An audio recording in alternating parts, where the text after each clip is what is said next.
Welcome back, everybody, to a very extra special live bonus edition of the DCL Duo podcast brought to you by My Path Unwinding Travel, and brought to you in more ways than one today because we got a fabulous guest joining us, Angie from My Path Unwinding Travel, who's also a former planned Disney panelist for Disney Cruise Line, I think was the specialty you had, Correct. Angie. So welcome. We love having you back. Welcome, Angie.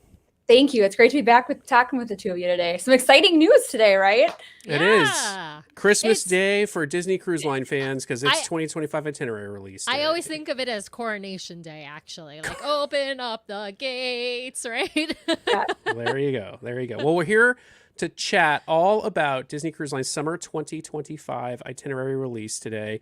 We're going to be breaking it down for you live because Sam and I, we're not travel agents and this isn't our full-time gig. And so we have looked at these itineraries briefly. We've studied a few things because we're interested in booking some things with a booking we need to move and a discount that we happen to have. But we're just going to be doing some live commentary here. I suspect Angie has studied these probably a little bit more than we have. So I have some headlines based on what I've been seeing on social media throughout the day. I have some poll results based on a poll I put out that's still active on Twitter that we'll share with you. But let's dive in to itinerary release. We got two different graphics today. Yeah. The first one, I want to shout out to Chris, our friend Chris Vorbeck out there, who shared this PDF with us. That I haven't seen this one before. Sam, have you seen this before? This type of format?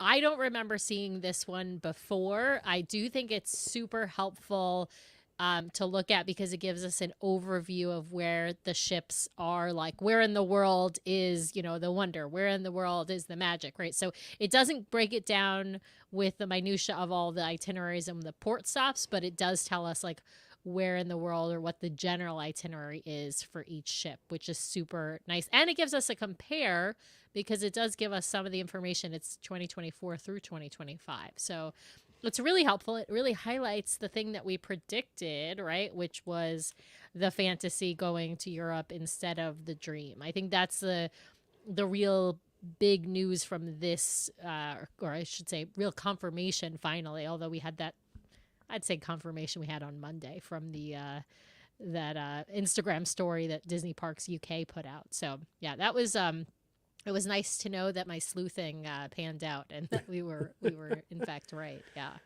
Yeah. I mean, look, the headline takeaways from this graphic, I think, are just shocking. The Disney Treasure is going to be doing 7-night Eastern Western Caribbean cruises out of Port Canaveral. The Wish is going to be doing 3- and 4-night Bahamian cruises out of Port Canaveral. The Fantasy is going to start off doing Bahamian in Port Canaveral and then obviously move over to Europe, Barcelona, Southampton. The Dream, 3- and 5-night Bahamian sailings out of Fort Lauderdale. The Wonder will continue her rotation on the West Coast between Australia, Hawaii, and Alaska.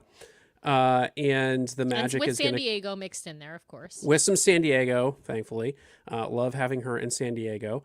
And then the Magic is going to be primarily doing 4- and 5-night, actually 4- and 5-night, some 3- and 4-night from Galveston. Looks like one cruise from San Juan, some cruises from Fort Lauderdale, some cruises from Port Canaveral. That is a headline. The Magic will be back in Port Canaveral. The original ship will be back in her original home. I actually thought that was a surprising thing. I was thinking, I don't know what you all thought, but I was thinking Magic would be out of Fort Lauderdale because Dream is in Fort Lauderdale and they have enough space, I think, for 2 ships in Fort Lauderdale. And I was surprised that they now, according to this, in summer of 2025, we're going to have 3 ships out of Port Canaveral, Wish, Treasure, and Magic, which is going to create, as a couple of people mentioned in our Facebook group, there's going to be some Fridays where there's going to be 2 ships in port at Port Canaveral, which is going to necessitate Disney using another terminal. We suspect, I don't know that we have confirmation on this, but we suspect they'll be using Terminal 10, which is what they have used in the past. So Terminal 8 is Disney's terminal at Port Canaveral. We suspect they'll use Terminal 10 for when, I don't know which ship, but when they have 2 ships in port.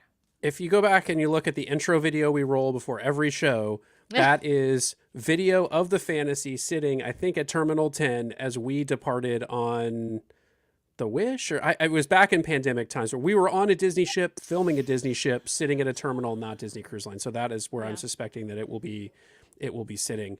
Angie, were there any surprises for you out of where the ships are going to be, and anything surprising to you? From, especially. Yeah, like Sam, I was surprised. I really thought they'd keep the magic of Fort Lauderdale. I don't know the reasoning behind moving it, but I think one of the great benefits that's going to come from that is the ultimate back-to-back cruises that we're now going to be able to do. Like, it's nice to have an 8-day back-to-back with some of these itineraries. So I think that's very cool. I think we all expected the Wish and the Treasure to continue to go out of there, so that wasn't really a surprise. And with the Fantasy going to Europe, it made sense then for the Dream to go to Fort Lauderdale. So it seemed like it all aligned pretty well from what I was expecting. The only real thing that stood out to me was the Magic going to Port Canaveral. Yeah, for sure. We got a few comments here we should throw up so we can acknowledge some folks here. Linda's saying twice in 1 week. Yeah, it's a big week. Banner week for the DCL duo here. This is unusual, but when Disney makes big announcements like this, we do like to go live and talk about them. Hey Drew, good to see you. I know you were looking at some itinerary or some of the sailings on these itineraries, but might be pivoting over to a different cruise line based on what he saw from his comments on our Facebook page. Ashley's excited for summer 2025. I think it's always exciting to see new itineraries. I have my own thoughts about these, but it's always exciting to see some new itineraries. Linda echoing, day we've been waiting for months. Yes, we have been waiting for a long time for these. Looking forward to seeing you all on the podcast cruise. I'm gonna guess again. Facebook user is Tracy. We got to send Tracy an instructional sheet potentially on how to give StreamYard permission to access her account, so we could get her name up here. I did want to say this, since we're talking about where the ships are home ported. Why is San Diego getting such short shrift these days by DCL? Tell me about it. Tell me, yeah. I love those San Diego cruises, and it looks like we're getting. There is a 7-night Mexican Riviera, which is a nice thing to have, but otherwise 3-4 night Baja. Well, and it's only for April basically. It's only the month of April that San Diego's even going to have a ship, because as we know from this past year's itineraries. The Wonder now being over across the Pacific Ocean in Australia, New Zealand, really makes for no ship on the West Coast. And then, this past year they did have the Magic go do the Panama Canal and come to the West Coast. So we were able to sail the Magic out of San Diego for, several months. And now they're not doing that they're not doing that for 2025. So that's a bummer. Because that means no other ship on the West Coast. And it's a month of sailings. That's kind of, at least it's around spring break, but, but they're shorter sailings, as Brian mentioned. So, well, nothing in here. The Magic's not coming through the canal in late 2024 either. Correct. Right. Like, she's not going either direction. No, so she's not going. Yeah. It's the rest of this year and most of next year thus far. And actually, I would venture to guess we won't see, you won't see a Panama Canal cruise in the later releases because she's not making her way over there to begin with. So she doesn't need to come back. So, yeah. Correct. So, yeah. So we might not see her back. We might not see a ship other than Wonder back on the West Coast until 2026. I think that's what this is kind of telling us. What do you think, Angie? I think that you're spot on. And I think it's a miss because there is such a great demand for those cruises out of San Diego, and having that West Coast availability for guests really makes it a little more difficult for families to travel all the way across to Florida to jump on a ship. So I don't know. I was really surprised that they aren't going to do that. And I don't think, based on what we're seeing for summer 2025, that we can expect that going into the fall. Yeah. Well, let's deep dive in here. Let's put up the other graphic we have, which Disney helpfully supplies, which is kind of the breakdown of the cruises in a little bit more specificity. I always like to say we got to start with our vegetables, then we get to the main course, then we get to the dessert. So, the vegetables are, guess what? Disney's sailing like every other cruise line in the Caribbean and the Bahamas yet again. And so, hey, One Yeah. quick thing, Brian. We've got a question about this graphic and this schedule, and folks asking if it's where it is. I'm going to post it in our Facebook group actually right now. Yeah. So for those who want to see it, maybe up close or zoom in, I'm gonna make sure you've got that. So it'll just take me a second here. Yeah, we don't know where this came from on the Disney side. It was shared with us by someone, a friend of the show who's a travel agent. And so I don't know if that's something they put out for the travel agents. This graphic is available typically on Disney's website when you go to, it's like plan a cruise or sail with us. And then they'll have like a link for summer 2020, new summer 2025 itineraries. If you click on that, there's usually a link off to kind of this 2-pager in this case. Sometimes it's a 1-pager, all the cruises kind of listed out with their embarkation dates. So you can really get kind of a sense of the itinerary. I find this graphic to be much more helpful if you're trying to figure out what you want to target, because searching the Disney website and trying to figure all that out it's a lot. It's a lot. So, all right. So let's talk about, Caribbean cruises. I don't know. Is there anything to cover here? I don't see any new ports other than, they'll be sailing more often to Lookout Cay. I liked seeing that. I'm going to call the Disney bubble cruises. There's a lot. There's the ones that just are going to the private islands, and they've cut Nassau out completely. And I thought that was an interesting diversion from what they've done in the Bahamas in the past. So it'd be interesting to see how popular those are. They've got this August 1st cruise that's Disney Castaway Cay and a day at sea, and that's it. That's interesting. Same thing above. Well, I got Nassau on the 3-night above it. But then, they've got the 4-nighters going to Castaway Cay and Lighthouse Point with no stop in Nassau. And otherwise, it looks like, the Eastern Caribbean's got Tortola, St. Kitts, Antigua. That 10-night Eastern is an appealing cruise. Although from what I've heard, it's very, very expensive in relation to the other Caribbean sailings because it's unique, which is not surprising. But that is an interesting cruise. It's just I don't know what we're going to call it. It's not a double dip. What do we decide to call it, Sam? Because it's not stopping at the same island twice. It's stopping at both. Yes. What did we decide to call it? I don't even remember now. A double scoop? I don't know. Anyway. And then you do have these other. So it looks like there's some 4-nighters that stop at both the islands and no place else. I mean, those are nice sailings. Like getting on a Caribbean cruise, a Bahamian cruise, always a nice way to experience Disney Cruise Line. Tend to be much cheaper than Alaska or Europe. That much is assured, and very popular sailings. So some good options out there for folks who may or may not want to sail to Nassau or not. But I think the real stars of the show we got to talk about this time around are Alaska and Europe. Let's start with Alaska. I don't know. Not much seems different here to me. I don't know if anything caught your attention. They're pretty consistent with 2024. It was interesting that on the 7-night we lost Icy Strait Point, which was, I'm curious to find out why that might be, but it's nice to see that it's still in the 9-night, but I think most people are probably limited to the 7-night for a lot of people. So it's interesting that one was gone, because that's a favorite of mine. I think it's a nice port stop. But otherwise it's kind of rinse and repeat from 2024. Yeah. It's also interesting to me that the 9-night, so we've been looking at Alaska. That's the cruise we're looking to book in 2025. Someone asked, I hope you're not moving the cruise in April on the Treasure, because I think they're with us on the Treasure. No, we have an Alaska cruise booked actually for a few months from now. We're just beyond the pay in full date. We're going to move it to 2025 so we can finally get in our Alaska cruise. But we were talking to a friend because we've been looking at the 9-night, and he noted that Skagway is not on the itinerary for the 9-night, and he thinks that Skagway is like the quintessential port, the quintessential Alaskan port to see. The 8-night's going there, but the 9-night isn't. Instead, the 9-night stopping at Victoria, which, spoiler alert, we've both been to several times, very close to our home. So now we're struggling. Do we take a 7-night or the 8-night? The 8-night's too late for us because it's after school. We'll have been back in session here in Washington.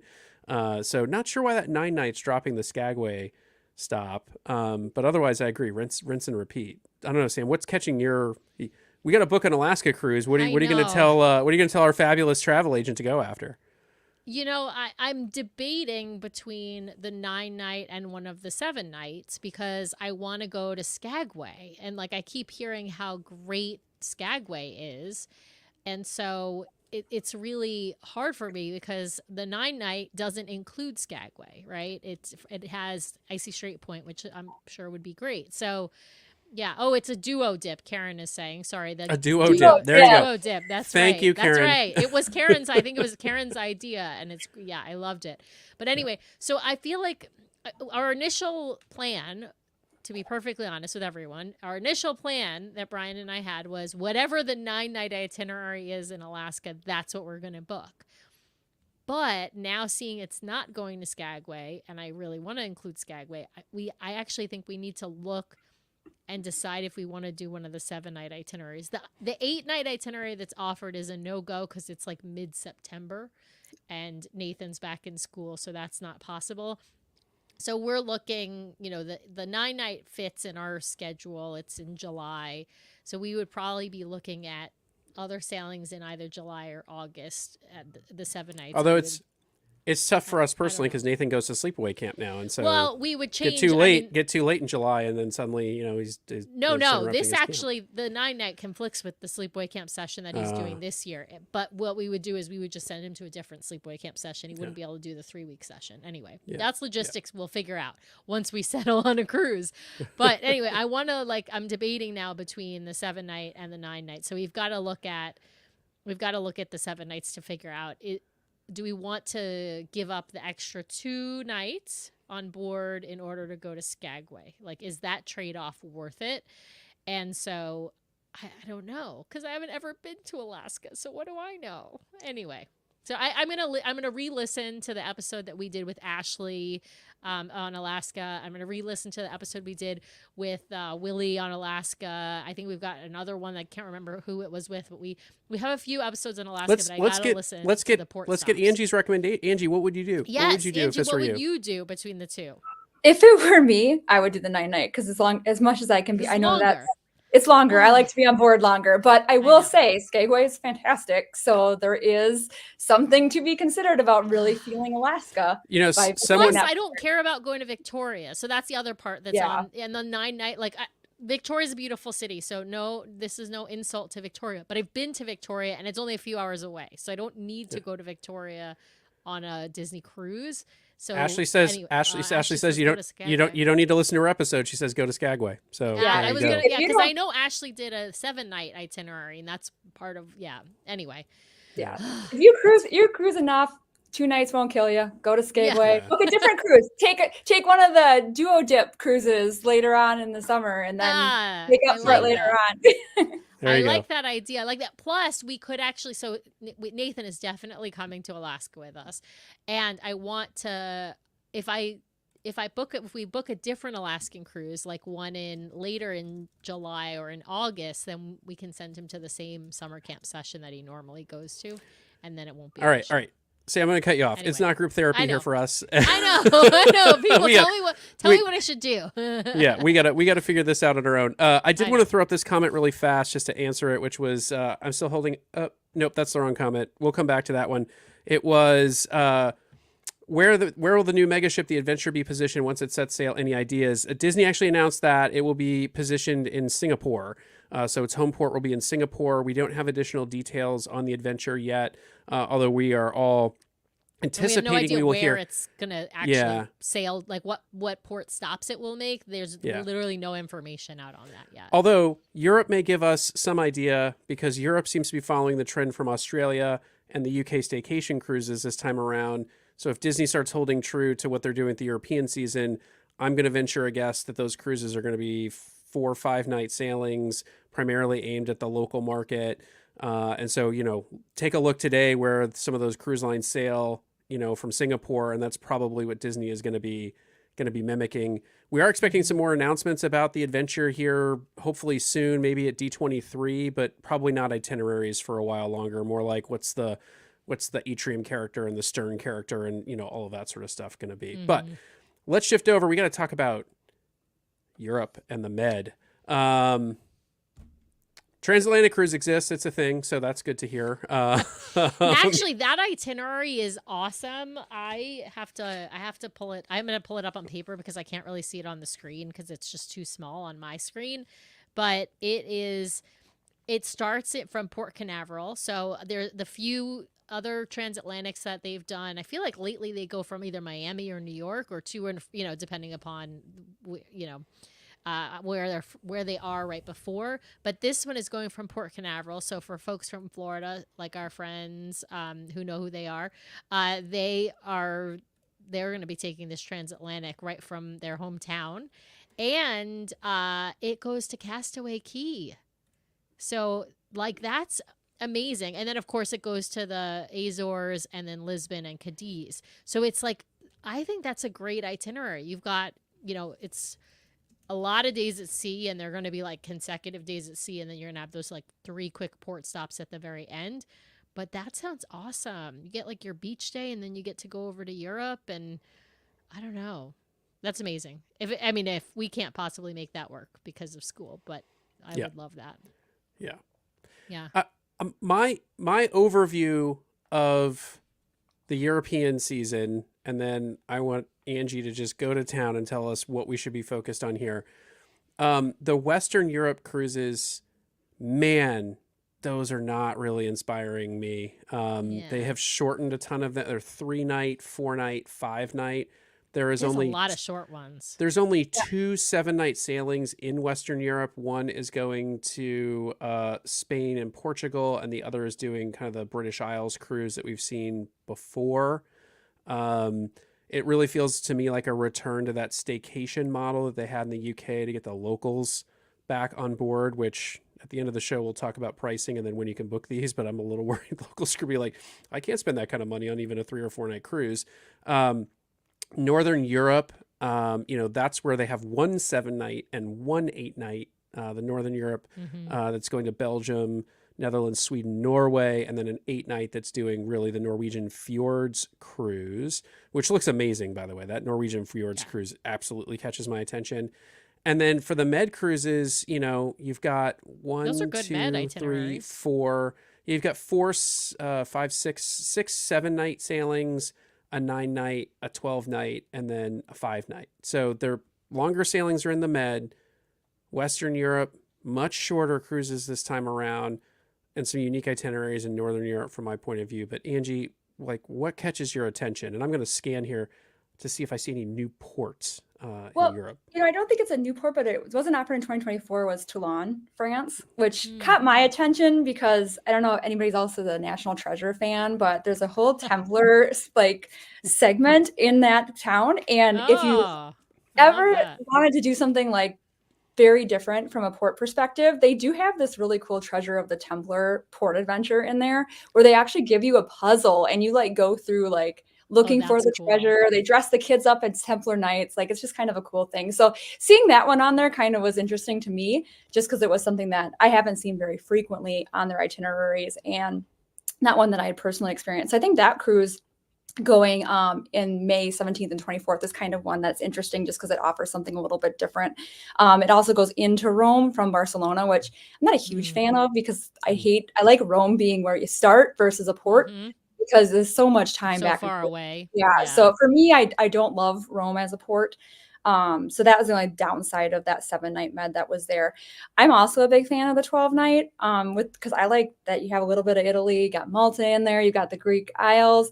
The price tag on that one is a little tough to swallow, I'll be honest. That's the one that I'm like, I would really love to do that, but then I'm probably going to do one cruise for the next 3 years to cover it. So it's if you can do it, fabulous. But that one, if you're considering booking it, I would highly recommend you book it opening day. Because I have a feeling those prices are gonna continue to go up.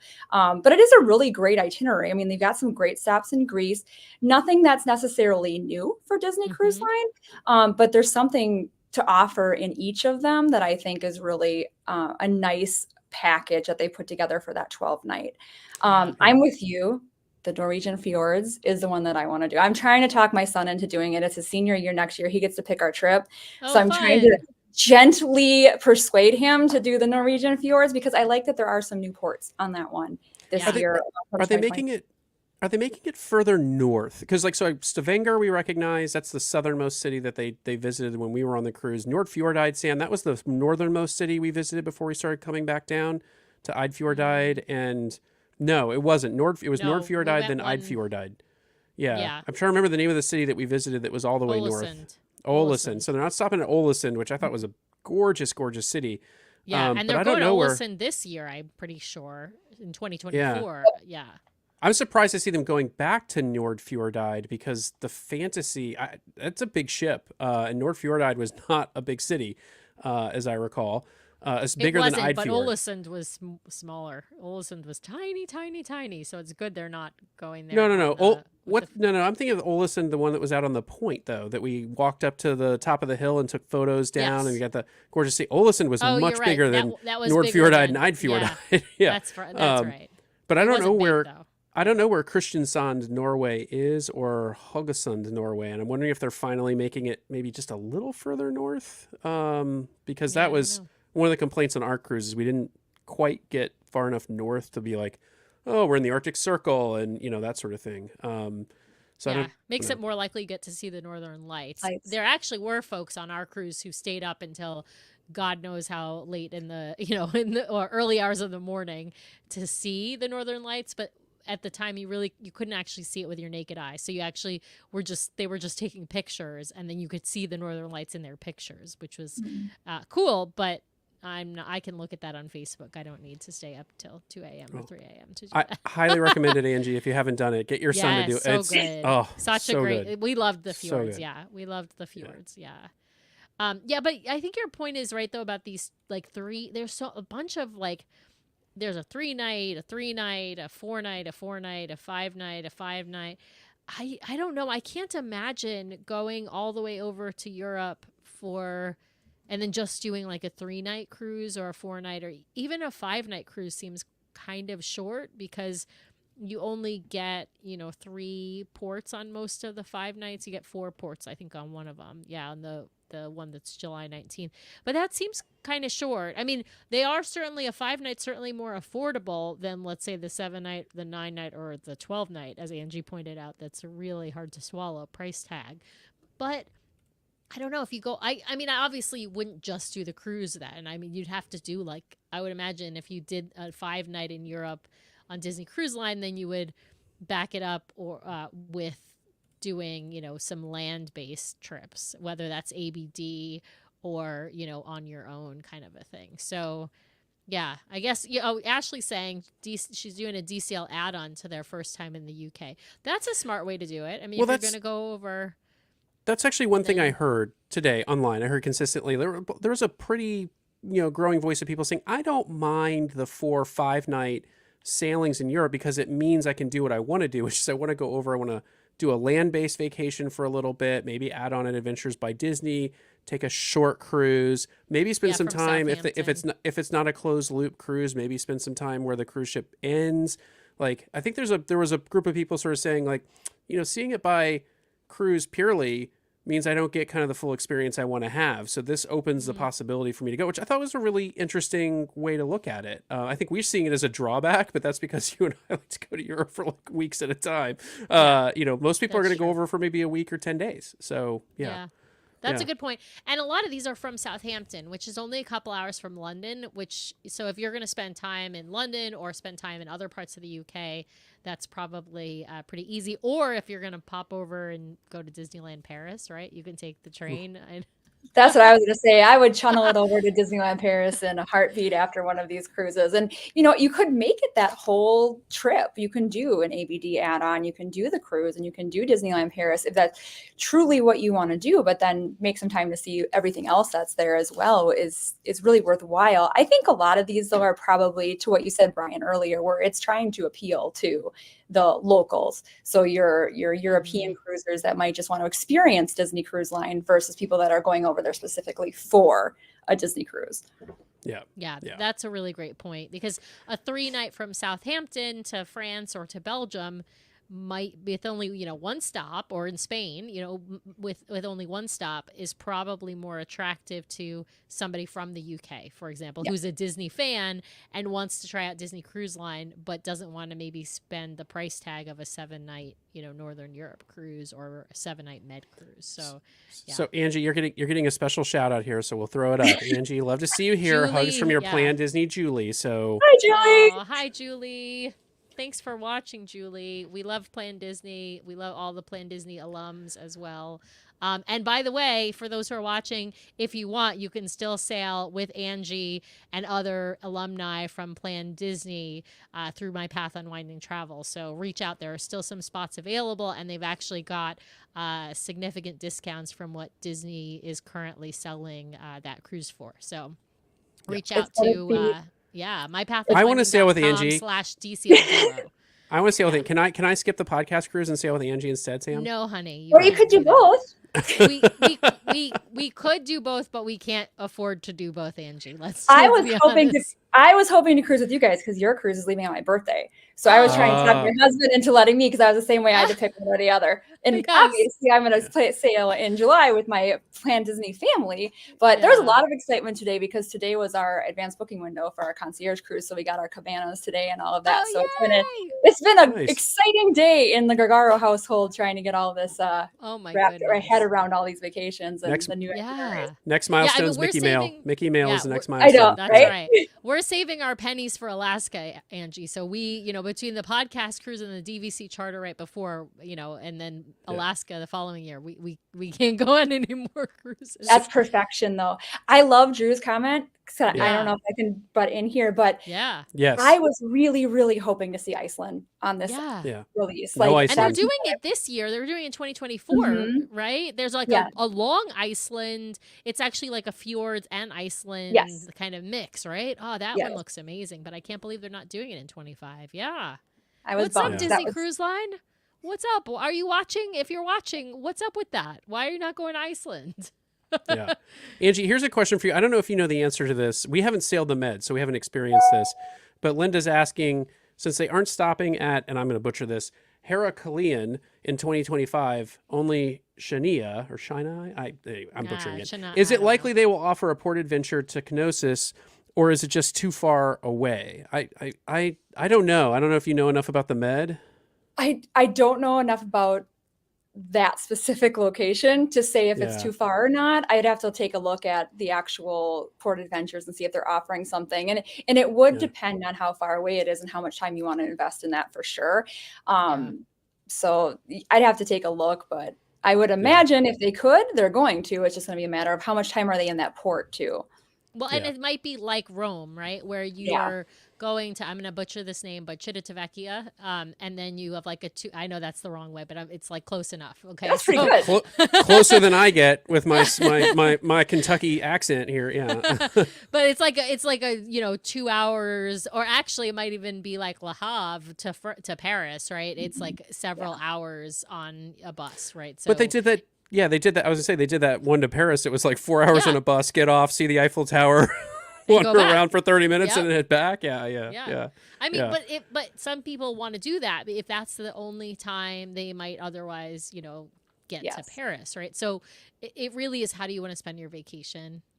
I personally, I might stay on board and, eat some Mickey bars and watch some Funnel Vision, especially because the weather is, nice and warm in the summer in Europe. So some might say too warm, especially if you're in Italy and Greece. So, well, do we have any other big thoughts on these itineraries? If not, I want to talk to people about like when they can book, and then I think we got to have a discussion about pricing, because we've been talking about it in and out here for a few minutes.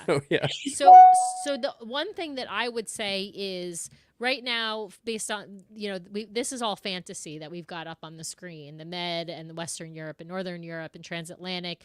It doesn't have the transatlantic back on this itinerary because that's going to be in the fall release. So that'll be in the next release. We won't see that for several months, I'm sure. But we do know that based on the schedule for dry docks, right? We believe that the Fantasy will be doing her dry dock over in France, just like what the Dream is going to be doing this year in 2024. And so once she finishes, I believe it's the 7-night British Isles cruise, September 8th, right? So it would end on the 15th. She should be going into her dry dock, nearby, I would say. So it'll probably be in Brest, France, which is where the dry dock for the Dream is happening. And I don't know how many weeks she'll be in dry dock. I think the Dream's going to dry dock for like 6 weeks or something, like quite long. And so the timing of when the fantasy will come back for the transatlantic crossing would be like late October, I think, or maybe even like the first week of November. I haven't looked at a calendar, but that would tell us better. So just for those thinking about the transatlantic coming back, you're talking about, really much further into fall than it's not going to be mid-September. But we can wait for the next release cycle to discuss that one in more detail. Yes. So let's of course. let's get on to some other topics about this release cycle. So first off, I want to highlight for folks. Let me put this one up first. So they call it How to Book. They call it How to Book. I'm going to tell you it's When to Book. How to Book is either through the website or our recommendation, which is called one of the fabulous agents like Angie at My Path and Winding Travel. Call Angie. Call Karen, call Kaylee, call Kelly, call Margaret. They'll be up at Sarah. ungodly hour in the morning to help you get booked. But just for when you can book these, so Pearl Castaway Club members starts on Monday, March 18th. You got the weekend to think things over, and then you got to get on it. Platinum Castaway Club members is the next day, Tuesday, March 19th, along with Golden Oaks Club members, Tuesday, March 19th. I will repeatedly put out my call. If you live in Golden Oaks, we'd love to chat with you about what that experience is like. So contact us, dclduo@gmail.com. Invite you over for dinner, too. Yeah, well, no, we're not going that far. I want to see their houses. Come on, Brian. Okay, see, now you just turned off everyone who was going to email us about them living in Golden Oaks. Okay, Gold Castaway Club members can book on Wednesday next week, March 20th. Silver Castaway Club members Thursday, March 21st, along with Disney Vacation Club members and Adventure Insiders, which is what Adventures by Disney calls their sort of loyalty program. And then they go on sale next Friday for the general public, March 22nd. So that's when you can book. All right, now we get into the more exciting topic that's been burning up on social media today, which is, man, these cruises seem expensive. And we've got a couple comments here to that effect. Drew wrote in, yeah, I love DCL, but these prices are rough. JD said, agree with Drew. We're still booking, but Disney needs to step up the value proposition with all the competition. And so, these two comments represent a bit of a theme that I saw on social media today. I did post a very, highly scientific. I really grabbed, the core demographic of Disney Cruise Line here. No, I posted a poll on Twitter earlier today, and as of now, the poll is still open and running, but as of now, with about 100 votes, I asked, based on today's itinerary release, do you believe a Disney Cruise Line vacation is worth what DCL is charging? Now, I'm a social scientist, so I worded that question very carefully, I think. 24% of respondents say yes, 45% of respondents saying no, 31% are saying I just want to see the results of this poll. But I would say that about twice. That's how I would have voted. I just want to see the results of this poll. twice as many votes for no as yes. I also just wanted to frame up a couple of other things that I'm seeing here. Like, I completely agree with the comment that some of these prices are crazy. I'm going to give you a specific example in a second, just to sort of set the tone here a little bit. I think some of these prices are crazy given the level of competition that Disney faces. Now, someone commented to me today, well, but I mean, they're filling the ships. No, they are not.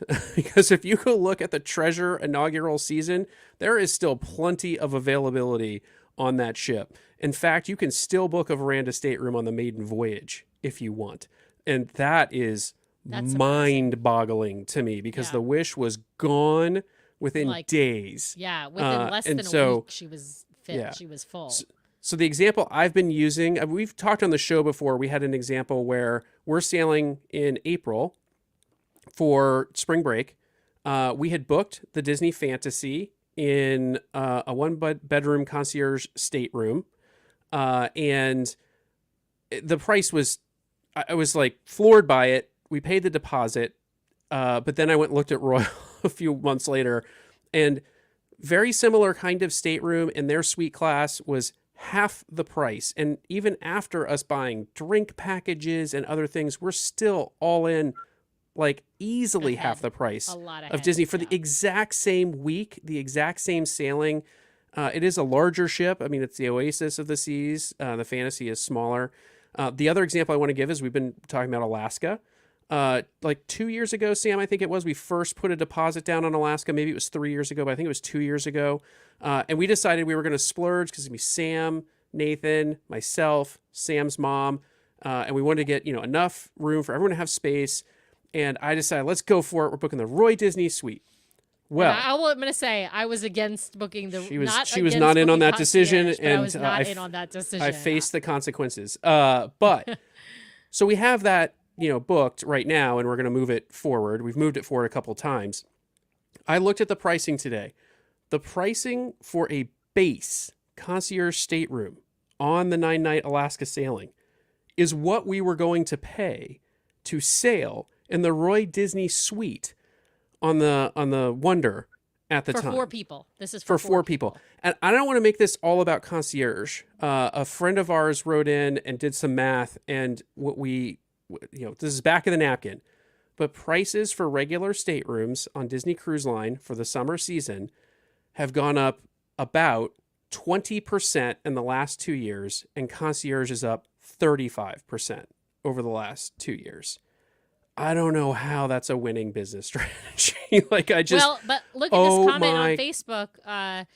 Disney knows they can charge for the magic because we want the magic. And she's not talking about, assuming that's Tracy, but it's not talking about the ship. We're talking about. But clearly that's not working because they're not filling the itineraries they have. I know. And a lot of Alaska this year is apparently on cast discount, I have heard from friends who are cast members. Yeah. So Alaska for 2024 is not sold out. So we know Alaska is one of the most expensive cruises you can ever book, right? And then don't forget you're going to pay just as much for excursions as you paid for your cruise, or maybe not just as much, but a lot of money for the excursions. So I don't want to look. I want to say 3 things really fast. One, you should not base where you spend your dollar on my ranting and raving here just because I have the bully pulpit microphone. Let's be honest. We're still going to book something.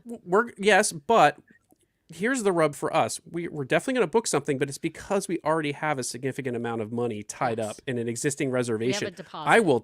I will tell you, I went online today to look at what it would cost for us to sail on Royal or Princess to Alaska out of our hometown. We wouldn't even have to drive to Vancouver. Out of our hometown. Man, that's a tough pill to swallow. I know. The difference there. Well, listen, Brian, JD is saying coming soon the RCL duo. We joke about this all the 100%. Time, JD. I got hats. I got investments here. We gotta do a whole new logo. What are we gonna do? I love Disney Cruise Line. I think for us, what it's meaning is if we've sailed, have to sail 3-4 times a year, we're going to sail less, and we're probably not going to sail in concierge. And I'm hearing that routinely from people that we know where they're like, well, we used to be concierge sailors. I can't justify the price anymore. And in part for me, it's because the product doesn't seem to be keeping pace with the price itself. And we've said this on the show before. I just don't know how they're getting to the value that they're assigning, the cost that they're assigning here, because it just doesn't feel what's new. What is new? Right. So I want to know Angie's thoughts. I want to know Angie's thoughts. While Angie's talking, and for those listening home, I'm sorry. While Angie's talking, I'm going to scroll through and just kind of show you some of the pricing on some of these sailings. So I just want to also say, I know Angie also sells Royal Caribbean. So I do, and I sail on Royal Caribbean and Celebrity myself. And Princess and yes. So we do a lot of business with the thing is about finding the right vacation for you, right? And so as my kids have grown up Disney, they love Disney Cruise Line. They like the comfort of, they know what to expect. They know the ships. They feel comfortable talking to cast members. They love the food. They love the entertainment. And so it comes down to is what is that worth to you, right? Mm-hmm. And so especially with the concierge experience, talking about that specifically, I love being pampered and knowing that I can ask them for anything and proof it's taken care of. I like to know that for the first time in my life, I'm going to be able to have Paulo in my stateroom. There's a certain aspect of that, but then it comes down to what you said is then do you have to sail less And is that what you're willing to sacrifice for that? Now, when we went on Royal Caribbean last summer with my son, and we brought a group of their friends, and they all had a great time. And at the end, I asked my son, I said, what did you think about Royal versus Disney Cruise Line, and which one would you do? And he hands down said, I don't care if I have to only go on one vacation. I just want to be on Disney Cruise Line. Oh, So wow. I think there is an audience and a clientele that feels that connection to the stories, to the experiences, to the memories they've made on those ships. And I think that's what Disney's banking on, is they know that there's going to be a following. There's going to be people that will pay for it. They may not go on as many, but they're going to go on the cruises. And I'm guilty as charged. Like, I'm still looking at the itineraries going, okay, I just got to figure out where am I going to tighten up my belt. And, maybe I won't go to Walt Disney World before or after the cruise. I'll just go on the cruise. And those are the decisions that you make. But it is hard. Do you think that's a winning strategy with the amount of capacity that they're like? That feels like a winning strategy. It's like, okay, well, people will sail less and will attract more audience. But like, that seems like a winning strategy if your fleet's staying static. They're adding more capacity. Yeah. Steadily. And like, I just like, how do you keep filling those rooms with new capacity if you're alienating your existing audience, right? From a business proposition, probably not the way I would do it, because I would probably believe that I'm maybe more in the minority of I'm going to sacrifice everything else to make sure that I'm on a Disney Cruise Line cruise. But with the draw with some of Royal Caribbean's newest ships and the opportunity to explore different ports that Royal Caribbean offers that Disney Cruise Line doesn't, I think that's going to draw an audience away. And right now, I'm hearing from my clients that give me both choices and I'm going to really look. And a lot of it is now coming down to pricing. Yeah. Well, I mean, sorry, Sam, in business, I'll just say the mantra is always keep the customer you have, because the cost of keeping the customer you have is always much lower than finding the new customer. And Disney's strategy really does seem aimed at constantly getting new customers. Yeah. That's expensive. That's expensive. Yeah. So anyway, sorry, Sam, go ahead. No, I was going to say, though, I feel like for us, I still haven't been on Royal, so I'm going to, this is prefaced with, I'm going on Royal next month for the very first time. So I'm going to, let's assume I like it. I'm going to say, I'm going to guess that I'm going to like it, but I'm just going to guess I'm not going to like it as much as Disney. But I'm probably going to be willing to do more of a combination of sailings. I think I'll probably be more open to, because the price tag on Disney is just getting over the top, take some Disney cruises and some maybe Royal, frankly, maybe Celebrity. I think Celebrity is a fantastic product. I mean, we haven't been on it in, 15 years, but that would be, fantastic if if it was kid friendly enough. Yeah, I love this. It is. You are 100% right. So the comment that we've shown. Yeah. Brian with a Y is saying we're all subsidizing Disney Plus losses. 100% right. Like there's no way around that. I love Linda's someone here's also, but we've been pricing August 2025 cruises, and it seems RCL and Celebrity price 100%. That's true. 100%. In fact, the Icon of the Seas to stay in Star Class is like equivalent of what Disney's charging for concierge on these sailings. But I will continue to say Star Class offers a ton more benefits than what they're offering today. Well, and Royal has a lot more variety of ships, right? So that's the other part is if you're willing to not sail on Icon, there's a lot more out there. Kaylee's saying she agrees with you, Angie, though. The magic is in the stories for her family. I love Linda's comment, Brian. Can you pull this up? The RCL duo will be hosted by Ryan and Pam. Instead of Brian and Sam, it'll be Ryan and Pam, our alter egos. That's right. I love that. Is great, Linda. That's perfect. Yeah. And hi, Karen, all the way from Amsterdam. Yeah. Oh, Karen, all the way from Amsterdam.